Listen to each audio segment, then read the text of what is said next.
Pada 14 Agustus 1945, sekitar pukul 1.30 siang, Sultan Syahrir sedang berada di ruang kerja. Dia sedang menulis sesuatu dan mendengarkan radio.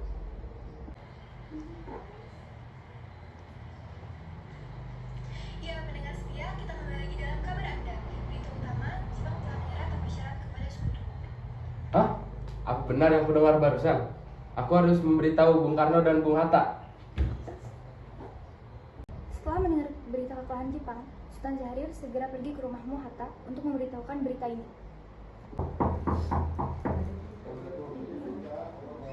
Waalaikumsalam. Silakan masuk Syahrir. Maaf, rumah saya begitu sederhana. Tidak apa, Bung. Silakan duduk Syahrir. Ya, terima kasih, Bung.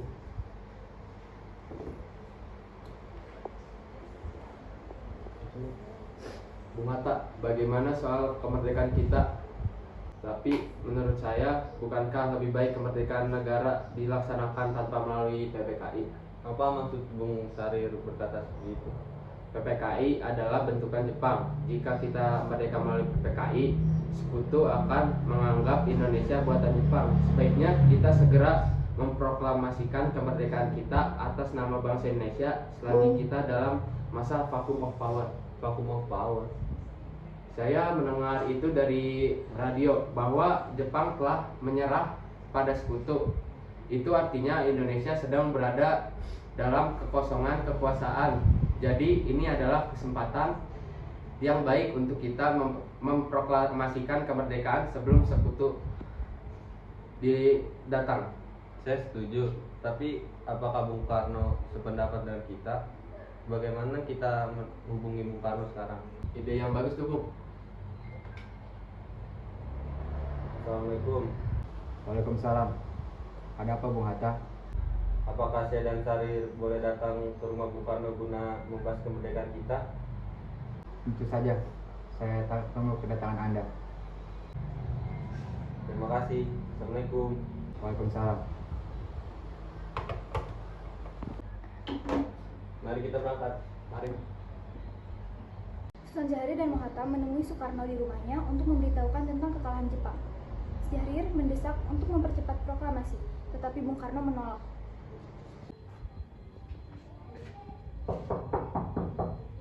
Assalamualaikum.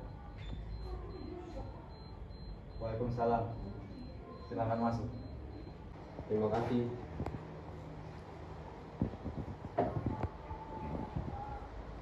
Ada apa kalian datang kemari? Ada masalah apa? Ada berita penting yang ingin Syahrir sampaikan, Bu. Tentang apa berita itu, Syahrir? Saya dengar Jepang telah menyerah pada Sekutu. Bagaimana jika kesempatan ini kita gunakan untuk memproklamasikan kemerdekaan agar Indonesia memiliki kepemimpinan baru? Saya tidak berhak bertindak sendiri. Semua itu hak PPKI. Alangkah janggal bila saya mengucapkan kemerdekaan tanpa melalui PPKI yang saya raih. Tapi, Bung, Maafkan saya, Syahrir, tapi kita memang tidak boleh gegabah. baiklah. Kalau begitu kami permisi. Mari, Bung Hatta. Mari. 15 Agustus 1945, pukul 10 malam, di rumah Bung Karno berkumpullah golongan muda yang dipimpin oleh Kana, Sukarni, Darwis, dan Khairul Saleh. Mereka mendesak Bung Karno untuk segera memproklamasikan kemerdekaan Indonesia. Ayo Bung, malam ini juga kita kibarkan revolusi. Kita harus segera merebut kekuasaan, Bung. Kami siap mempertaruhkan jiwa kami, Bung. Jika Bung Karno tidak bertindak cepat, maka akan ada pertumpahan darah dan kemunduran besar-besaran esok hari. Potonglah leherku sekarang, tak usah menunggu esok hari. Sudahlah. Tak ada gunanya untuk bertengkar. Duduk kembali. Mari kita bicarakan. Ikana, kita tidak boleh gegabah. Lalu mengapa Anda tidak melakukannya sendiri? Mengapa meminta Soekarno untuk melakukannya? Saya hanya mengingatkan Bung, jika kemerdekaan Indonesia tidak dilakukan malam ini, besok rakyat akan membunuh orang-orang yang jadi sebagai propaganda seperti orang-orang Ambon. Karena benar Bung, lagi pula mengapa kita harus menunggu Jepang memerdekakan kita jika kita bisa memerdekakan sendiri? Kekuatan kita tidak sebanding dengan Jepang dan Sekutu. Kita tak akan bertahan sendiri tanpa bantuan mereka. Saya yakin kita bisa Bung, kita bisa. Benar Bung, mari kita segera melakukan proklamasi. Benar Bung, cepatlah. Malam ini Bung, malam ini. Tenang, ini sudah malam. Tidak baik Anda semua membuat keributan seperti ini. Saya mengerti bagaimana perasaan kalian, tapi saya tidak dapat bisa mengabulkan permintaan kalian karena saya takut banyak korban jiwa. Setelah usahanya mendesak golongan tua gagal, para pemuda lalu melaksanakan pertemuan di Jalan Cikini 71. Mereka lalu sepakat untuk menculik Soekarno-Hatta dan membawa mereka ke Rengas Dengklok. Saudara-saudara, bagaimana yang telah kita ketahui, Bung Karno menolak untuk segera melaksanakan proklamasi. Lalu apa yang kita lakukan? Kita culik Bung Karno dan Bung Hatta, lalu kita desak mereka dan untuk segera melaksanakan proklamasi. Culik? Iya, kita bawa keduanya ke suatu tempat dan kita bujuk mereka. Itu benar. Dengan begitu Jepang tidak akan bisa mempengaruhi mereka. Tapi kemana kita akan membawa mereka? Rengas Dengklok. Rengas Dengklok itu luas, dimana kita akan menempatkan keduanya. Saya akan menghubungi Sudanco Subeno untuk hal ini. Assalamualaikum. Iya, waalaikumsalam. Ada apa Darwis? Kami akan menculik Bung Karno dan Bung Hatta untuk mendesak mereka agar segera melaksanakan proklamasi. Apa? Menculik mereka? Iya, dan kami sepakat untuk membawa mereka ke Rengas Dengklok. Siapakah kamu memberikan keamanan kepada kami dan mencarikan kami tempat untuk menyembunyikan Soekarno-Hatta? Tentu, saya akan mengamankan Anda semua untuk tempat nanti kita pakai rumah Jiao Kaisong. Baiklah, terima kasih Subeno. Subeno setuju dan kita akan ditempatkan di rumah Jiao Kisong. Kapan kita akan menculik Bung Karno dan Bung Hatta? Secepatnya, besok subuh. Anda setuju? Pukul berapa tepatnya? Pukul 4 bagaimana? Setuju. Keesokan harinya, 16 Agustus 1945, pukul 4 pagi, rombongan pemuda menculik Bung Hatta untuk dibawa ke Rengas Dengklok tanpa sepengetahuan golongan tua. Assalamualaikum. Waalaikumsalam. Mari Bung Hatta harus ikut kami. Akan dibawa kemana aku? Lagi pula, mengapa kita harus pergi? Rengas Dengklok ini sudah menjadi persetujuan para pemuda. Selain itu, rakyat juga akan menyerbu kota. Apa yang Anda bicarakan? Jika itu benar, kita tidak akan bisa melawan karena tentara Jepang di Jawa masih utuh. Ini sudah jadi kesepakatan kami Bung dan Anda harus tetap ikut kami ke Rengas Dengklok. Ini demi kebaikan Anda, Bung. Ayolah Bung, waktumu hampir habis. Baiklah. Rombongan pemuda juga menculik Soekarno. Soekarno bersedia ikut dengan rombongan pemuda ke Rengas Dengklok jika anak dan istrinya diajak pulang. Bung Karno, Bung Karno! Iya, ada apa? Ada harus ikut kami ke Rengas Dengklok. Untuk apa aku mengikuti kalian? Ini udah kesempatan para pemuda, Bung. Kami harus membawa Anda dan Bung Hatta ke Rengas Dengklok. Sadarkah kalian saya memiliki istri dan anak saya, bagaimana dengan mereka? Ada apa nih Kang Mas? Mengapa kami sekali? Aku sangat takut mendengar suara kalian. Ini mas, pemuda-pemuda ini akan membawa saya dan Hatta ke Rengas Dengklok. Untuk apa? Untuk menjauhkan Bung Karno dan Bung Hatta dari pengaruh Jepang, Bu. Lalu bagaimana denganku dan Guntur? Apakah kalian mau meninggalkan kami? Benar, saya tidak mau berpisah dengan istri saya dan anak saya. Jika kalian membawa saya, kalian harus membawa mereka. Baiklah, Bung. Kami akan membawa Anda dan anak istri Anda. Tapi kita harus pergi sekarang. Baiklah. Rombongan pemuda yang membawa Soekarno dan Hatta tiba di Rengas Dengklok. Bung Hatta telah sampai terlebih dahulu sebelum Bung Karno. Keduanya dibawa ke sebuah ruangan di dalam rumah Jiao Kisong. Sebenarnya apa mau kalian sehingga saya dibawa kemari? Kami ingin Anda dan Bung Karno segera melaksanakan proklamasi. Bung Karno? Hatta, ternyata kau sudah ada di sini. Iya. Mereka membawa aku kemari.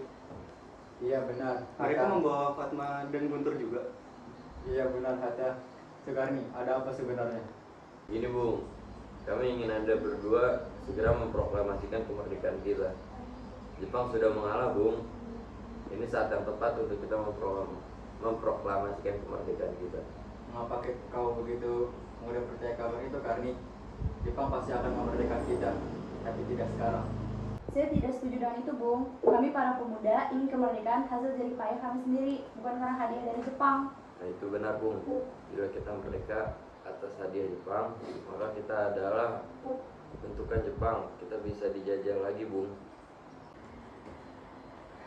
Ada apa Saleh? Mengapa kau terlihat terengah-engah seperti itu? Ada Mr. Subarjo, dia memaksa masuk ingin menjemput Bung Karno. Baiklah, aku akan keluar menemuinya. Wikana, bisakah aku menemui Soekarno dan Bung Hatta? Untuk apa Anda ingin menemui mereka, Bung? Rapat PPKI batal karena mereka tidak ada, jadi aku kemari ingin menjemput mereka. Tidak bisa, Anda tidak berhak menjemput mereka. Mengapa? Karena kami para pemuda sudah sepakat agar mereka memproklamasikan kemerdekaan. Kalau begitu, izinkan aku menemui mereka terlebih dahulu. Baiklah, mari masuk.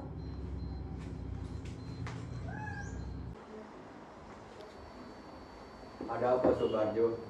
Rapat PPKI batal. Selain itu, saya ingin menyampaikan bahwa Jepang telah menyerah kepada sekutu. Jadi berita tersebut benar adanya. Iya, Bung. Bukankah saya dan Jar sudah memberitahukan kepada Anda, Bung? Tapi saya belum percaya Hatta. Itu tunggu apa lagi? Mari kita memproklamasikan kemerdekaan. Benar, Bung. Iya, sebaiknya memang seperti itu. Baiklah, saya akan menuruti permintaan kalian. Bolehkah kami pulang? Lihatlah, dari tadi Bunda sudah menangis. Benar. Bolehkah saya membawa pulang Bung Karno dan Bung Hatta? Wikana, Tidak. saya berjanji akan menjaga mereka dengan taruhan nyawa saya. Apa aku akan melayani? Tentu saja. Baiklah kalau begitu. Sesampainya di Jakarta, 16 Agustus 1945, pukul 12 malam, Soekarno mengantarkan anak dan istrinya pulang terlebih dahulu sebelum beliau merumuskan naskah proklamasi bersama para pemuda.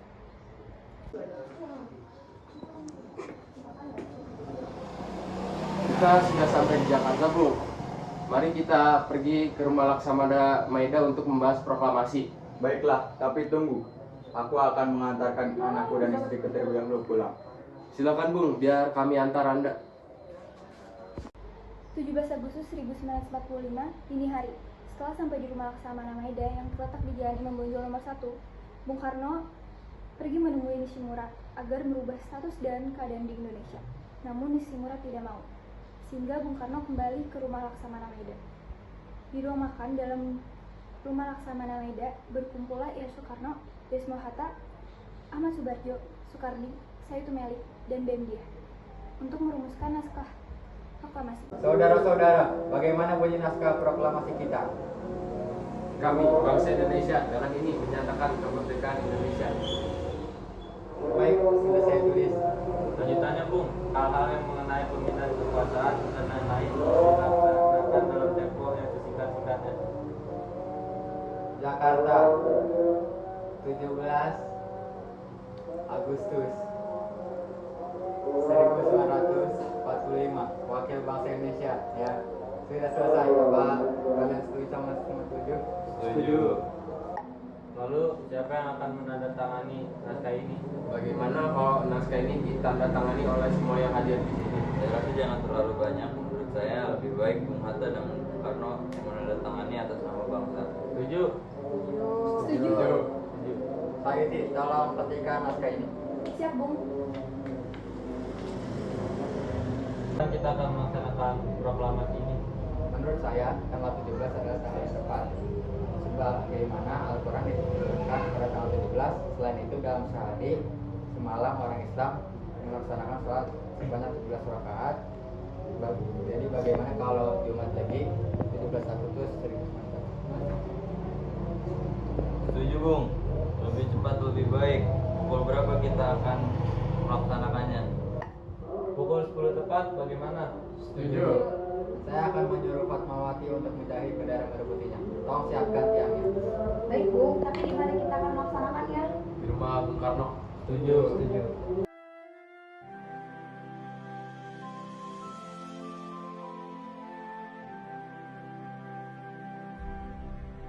Ini naskahnya, Bu. Silakan ditandatangani. Baiklah, terima kasih.